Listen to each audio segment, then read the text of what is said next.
Welcome to Diary of a Sheep Dairy Farmer, where we talk all things dairy sheep, from breeding to lambing to milking and everything in between and outside. I'm your host, Becca, owner, operator, and glorified farmhand of Hidden Hollow Sheep Dairy. Welcome back to another day of dairy sheep. I don't know if you are baking or drowning, but it seems to be one extreme or the other all the way across the country. If your fields aren't flooded from the excess rain, they are drying up from the outrageous heat. That is where we are sitting.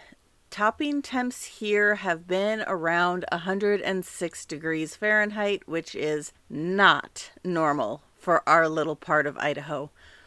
We hover around the 100-degree mark in July, but this is excessive. Even I, who love the hot weather, find it is a tad bit extreme. I'm ready for those 85 to 90 degree days again. We are slowly working our way through the flock for shearing. Still haven't found anybody that will come and do them. So my husband, we had broken a cord on our last set of shears. I think it was like last November. And through some way, somehow, we ordered a cord, and of course it had to come from China because they don't make anything like that here in the US apparently. And we have been waiting and waiting on it, and I don't know if that part just no longer is made, or I didn't ask for the specifics because I really don't want to know, because I know how expensive these are, and I just don't want to know. But we got a new set of shears. Haven't asked what they cost. Like I said, I don't want to know. So we have been slowly making our way through the flock by ourselves to shear, doing them in the evening when it is a little bit cooler. It has helped my husband and I. I know our sheep would prefer it if we got through them much quicker during the day, but there is only so much two old people can do on our own when it is topping 100-degree heat. Thankfully, everyone is out on pasture.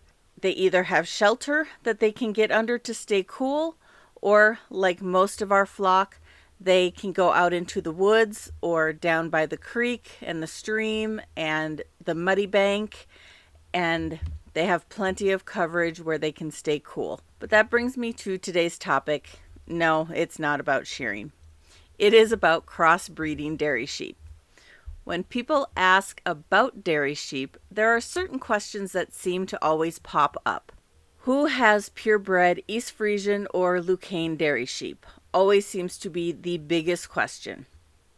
Is there such a thing as a shedding dairy sheep, like a Dorper or a Katahdin?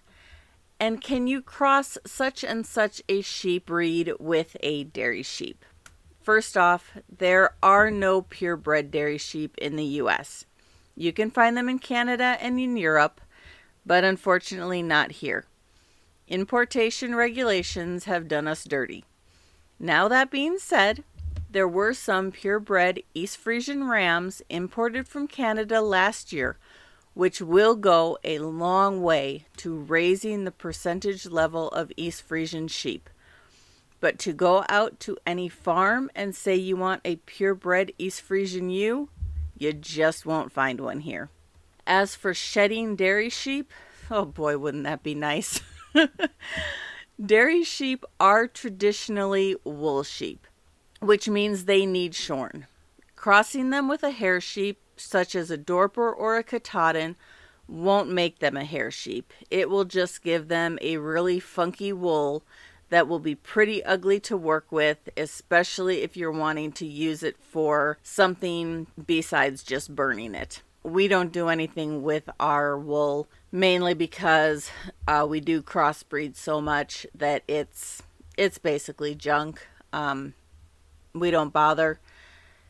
I had high hopes of trying to do the spinning and the weaving and the knitting and the crocheting and the whole 9 yards, but yeah, it's just not in the cards for me. You would be better off getting an actual wool sheep like a merino that their wool is for that type of thing, not something that is kind of an afterthought.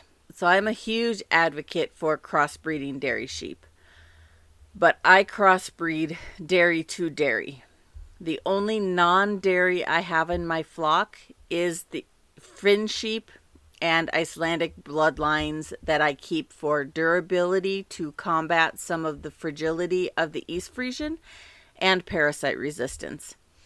On the farm, I do a 3-way cross of Asaf, East Frisian, and Lucane with a little bit of Icelandic and Finn thrown in. I like my heritage breeds. I have 3 rams that have some Icelandic in them right now in my flock, though one may go away if he does not do better than he did last year in breeding. He's also the only one that has some Finn in him, and that is my little Finn Icelandic ram, Milli Vanilli. He did not do so hot his first time out covering his girls.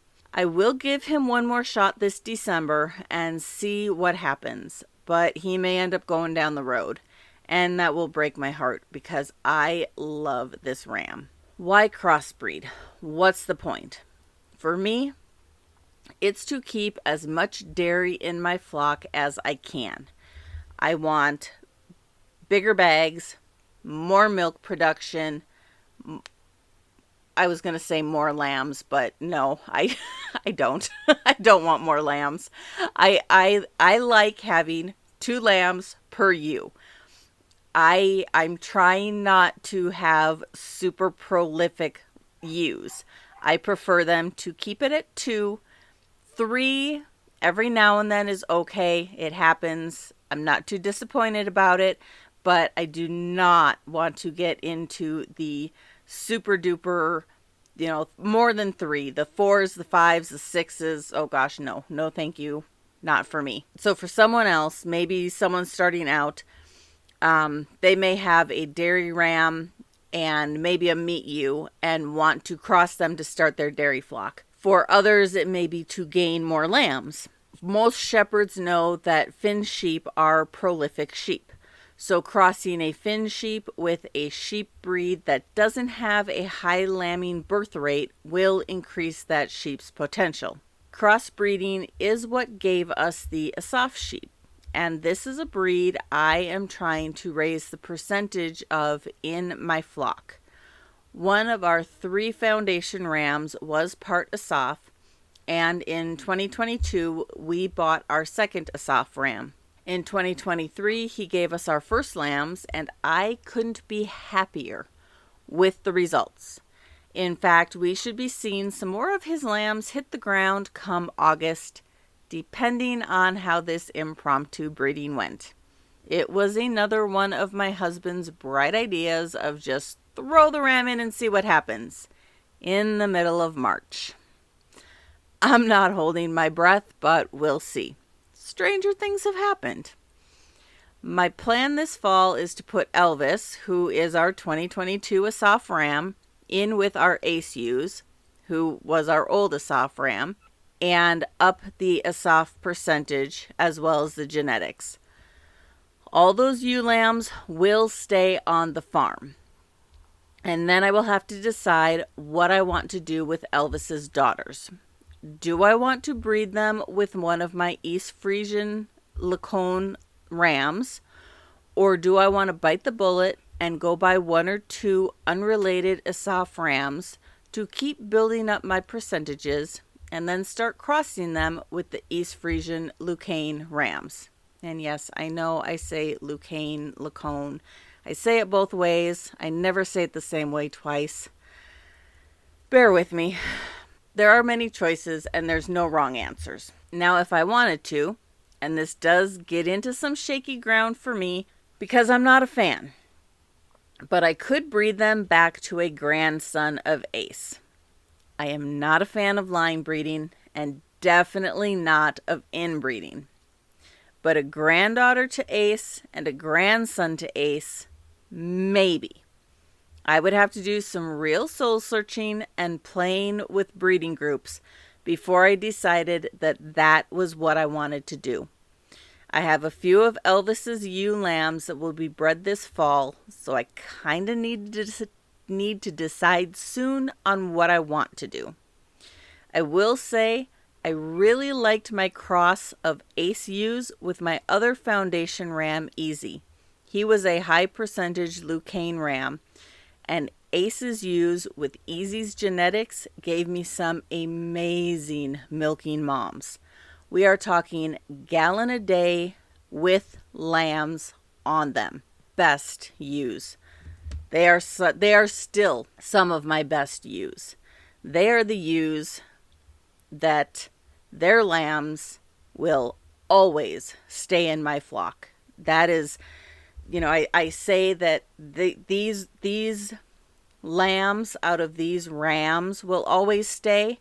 Well, I have certain lines of ewes where those lambs will always also stay. No questions asked.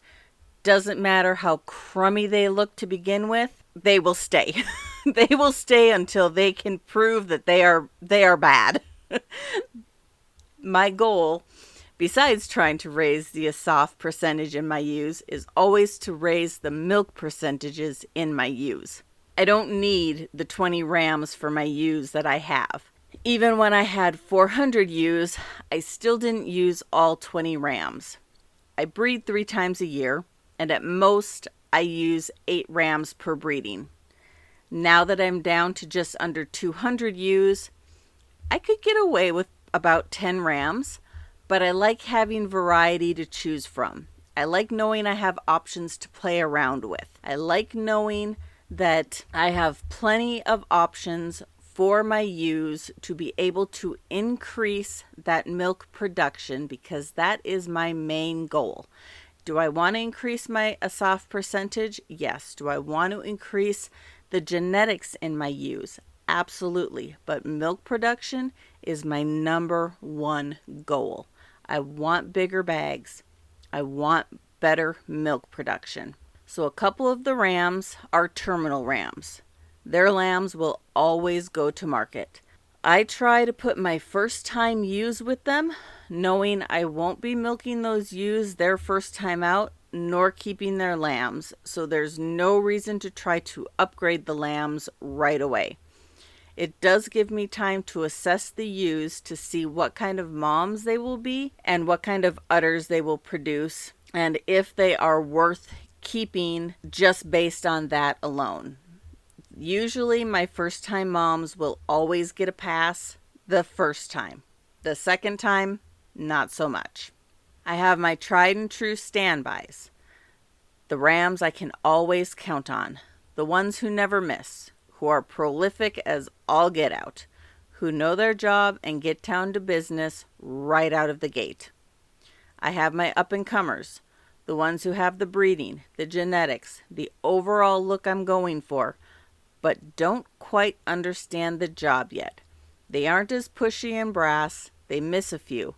Another season or 2 under their belt, and they'll be as good as the older boys. And then I have the replacements, the young bucks, the babies, the boys who are waiting on the sidelines for their turn in the spotlight. They may get their chance this year, or maybe next year. I have my Asaf East Frisian ram. I have my East Frisian Lucane crosses, my high percentage East Frisian with who knows what mixed in. I have my high Lucone crosses with a little bit of Icelandic or a little bit of Finn. I have rams with some Rito, some Polypay, some Awasi. They are a mixed bag of mutts. And my ewes aren't any different. Whatever the boys have, the ewes have. I keep pretty strict records on my sheep and used to worry over percentages of what they were, such as 59% East Frisian, 25% Lucane, and 60% Icelandic. Now I just put down that they are East Frisian, Lucane, Icelandic crosses. Simplifies my life. I don't worry about the details quite as much on the percentages. I do worry about how much milk they are giving. If they're only giving me a couple cups of milk, they're not worth my time.